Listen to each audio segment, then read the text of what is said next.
Кыргызстанда орточо айлык канча? Быйылкы жылы чакан ишканаларда иштегендердин эске албаганда, жалпы орточо айлык 34 миң сомдон ашаарын экономика министрлиги билдирди. Бул өткөн жылга салыштырмалуу 11%га жогору деп эсептейт министрлик. Өкмөт мындан 2 жыл мурун пенсия, жөлөк пул жана ошондой эле маяналарды 2 эсе көбөйгөнүн айткан. Ал эми мындан 1 жыл мурун маяна 25%га өсүп, жалпы орточо айлык акы 32 миң сомду түзөрүн айткан. Чын эле ушундайбы? Элдердин айлык акысы чындап эле көтөрүлүп жатабы? Чогуу билели. Америка көтөрүлгөн жок, ошол бойдон. Көбөйүп атат акырындан. Канча пайызга көтөрүлдү сиздин жумушуңузда? 10.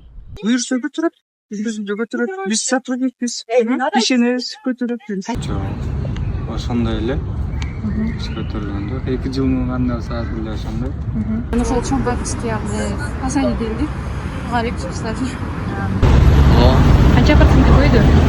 25%. Повысили, но немного. Көтөрүлгөн жок. Бираз кошулду. Да, көтөрүлдү. Канча пайызга көтөрүлдү? Ну, канча процент? Так, где-то на 15.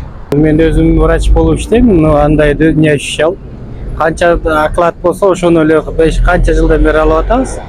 Не ощущдым. А сиздин айлык акыңыз көтөрүлдүбү? Комментарийге жазыңыз.